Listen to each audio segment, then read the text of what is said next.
Impikan pasangan yang bahagia, mengharap cinta mekar seiringan melayar bahtera kasih. Setiap manusia di dunia impikan pasangan yang bahagia, mengharap cinta mekar seiringan melayar bahtera kasih. Dengan tulus perasaan mengharapkan redha Tuhan, seindah-indah rasa dan harapan,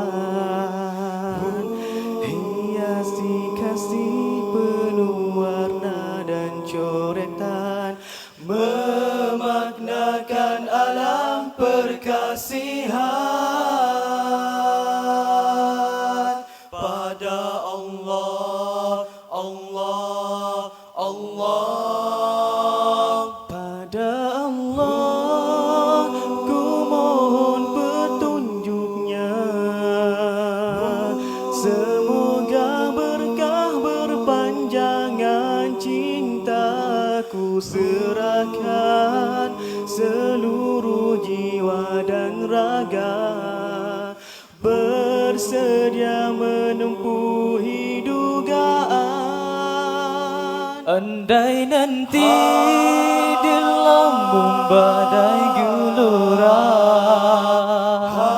janganlah biar bila kecewa, pimpin hati membina kesabaran, bercinta hingga ke alam syurga.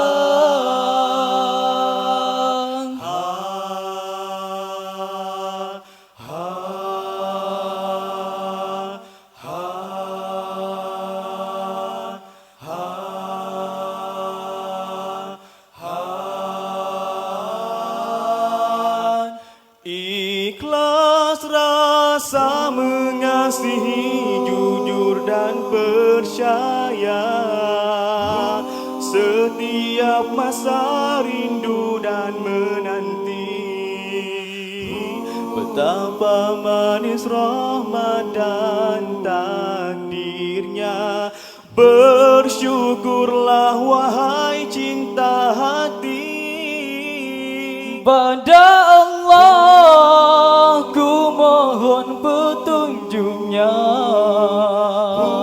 semoga berkah berpanjangan cinta, serahkan seluruh jiwa dan raga, bersedia menempuhi dugaan.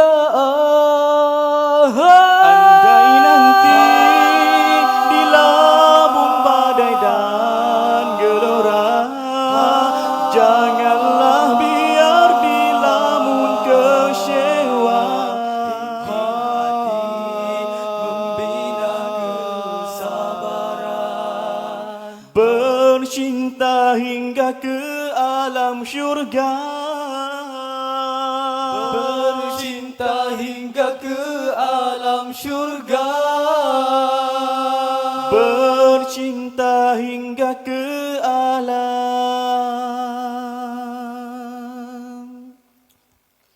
syurga.